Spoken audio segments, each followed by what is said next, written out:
Let's find out more about what this means for our BRICS partners. I'm joined by Senior Research Fellow at the Institute for Johannesburg's Institute for Advanced Study, Dr. Sean Muller. Dr. Muller, good evening to you and thank you for your time. We saw during the presidency of Bolsonaro real conflicts in Brazilian society. Now that there's been such a narrow election, while it may be that the sort of left has won against the sort of right, it seems to me unlikely that that conflict will come to an end. That's still a very divided society. Yes, Stephen.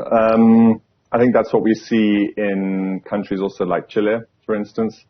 These small margins are not necessarily going to lead to dramatic change because in order to have substantial social change, you essentially need more of a consensus beyond more than just a 50% victory. Brazil is a key partner in BRICS. What impact do you think Lula's election, as opposed to Bolsonaro, is going to have on BRICS? Well, I mean, Lula was one of the figures who was involved in the formation of the BRICS. So, of course, was President Jacob Zuma. There is a sense in which, with the rise of Modi in India and Bolsonaro in Brazil, the BRICS has become even more of a, one might say, white elephant than it was even expected to be originally. So perhaps with Lula becoming president, assuming he is successful in taking the presidency, I gather Bolsonaro has not in fact conceded, that maybe that will provide some impetus to BRICS. I think what's in some ways more interesting is what's happening more broadly, which is that there are new members that are wanting to join BRICS. And my sense is that there's, shall we say, some contestation between different global powers over influence in BRICS. It's not obvious to me.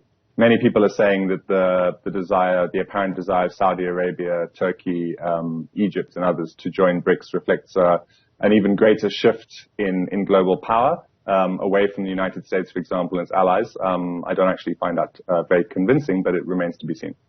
Well, I mean, it's interesting. I mean, Saudi Arabia, our president was talking about it 10 days ago. I mean, Saudi Arabia joining BRICS, does that really change the nature of it? Obviously, the first question many people would ask is whether it would be easier to get hold of fuel. And I mean, that will always make Saudi Arabia attractive for many people. It's why, despite a campaign promise, US President Joe Biden gave him the fist bump. Yes, that's right. And there's a narrative that one of the reasons Saudi Arabia is interested in joining BRICS is because of tensions with the United States. That's one of the narratives that I find unconvincing. I think it's quite clear that the relationship between Saudi Arabia and the United States is key for both parties. So I think it's very important also to not to take too many of these things at face value. I'm not so sure on the oil side. I'm not aware of constraints in place to prevent, for example, South Africa getting access to Saudi oil that would necessarily change with BRICS. There are questions as to how the various BRICS treaties would change. For example, there's the so-called BRICS Bank, which involves contributions from the different members, and then each member can potentially call on the bank for support when needed. So there will be questions as to how those kinds of treaties would be extended to new members. But I suppose in principle, it wouldn't necessarily be too complicated. But I think there are probably bigger geopolitical issues at play. And how those work out will depend on the balance of whatever new members get admitted to BRICS. And of course, as you say, the leadership of the incumbents. So Brazil, Russia, India, China, and South Africa. I mean, in a way, BRICS is supposed to be a sort of counterpoint to the West. It's supposed to be a group of nations that is sort of, maybe not opposition, but offers an alternative, depending on how you want to see these things. Is it really providing that role? I mean, it's not unified, for example, over Russia's invasion of Ukraine.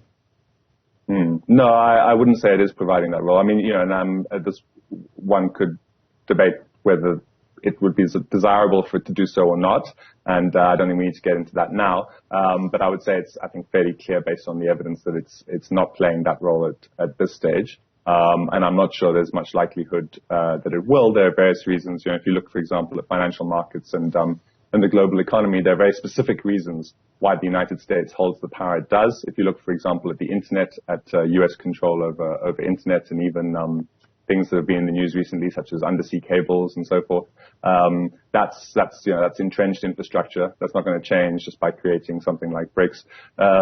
So at this stage, and particularly because of the change in leadership in the various countries, I think there was quite a lot of skepticism that BRICS would do what you've just said, but with the change in leadership that happened in these different countries, that impeded that ambition even more.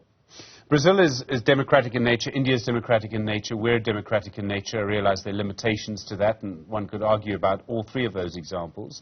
China is not democratic in the way that we understand it. Neither is Russia, I would dare say, in the way that we understand democracy. Is that one of the problems with BRICS? You've got three societies that in their nature are quite democratic, two societies which in their nature are not very democratic or at all, and of course one of those is the biggest economy, which is China. So the fact that these societies are very different natures, unlike the West where they're all nominally democratic, largely speaking, with BRICS, could that sort of be maybe a fatal flaw perhaps? Well, I'm also glad you used the word nominally, but we won't get into that debate either right now, Stephen. So I think one of the big concerns right now, obviously there's the war in Ukraine, and so that's, I think, putting some pressure on BRICS, and we've seen the unhappiness with South Africa's non-aligned stance from some quarters, particularly the so-called Western countries. At the same time, there's very much a ratcheting up of pressure on China from the United States. There's the new CHIPS Act that's been passed.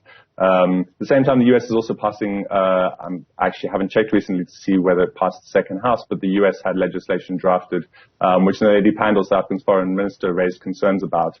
That essentially sought to put pressure on African countries and give the U.S. license to intervene in African countries in various ways in order to counter what they said was Russia's influence. So there's those kinds of concerns, but, and so that's going to put pressure, I think, on the BRICS. But, on the issue of like democracy and human rights, certainly there are serious concerns there. And at the same time, though, this is where it gets very interesting, Stephen, is that if you look at, for example, so there's Iran that's looking to join, and you might put Iran, say, in the same category as Russia and China, perhaps broadly. But at the same time, you have Egypt, Turkey, and Saudi Arabia, all of which are not at all democratic, but they are effectively U.S. allies. And so, it's interesting, for example, how, Egypt is supposed to take over the COP leadership soon. Egypt is a dictatorship. Civil society actors were crushed in Egypt under the military. A new government came in, and it's now being airbrushed. And that's essentially because of where Egypt is within the global geopolitical space. So these are complex issues. It's not just a matter of democracies against non-democracies. One has to look to the broader geopolitical questions. Dr. Sean Muller, thank you. Senior Research Fellow at the Centre for Advanced Study at the University of Johannesburg. Lots to think about when you look at the issues around BRICS and Brazil.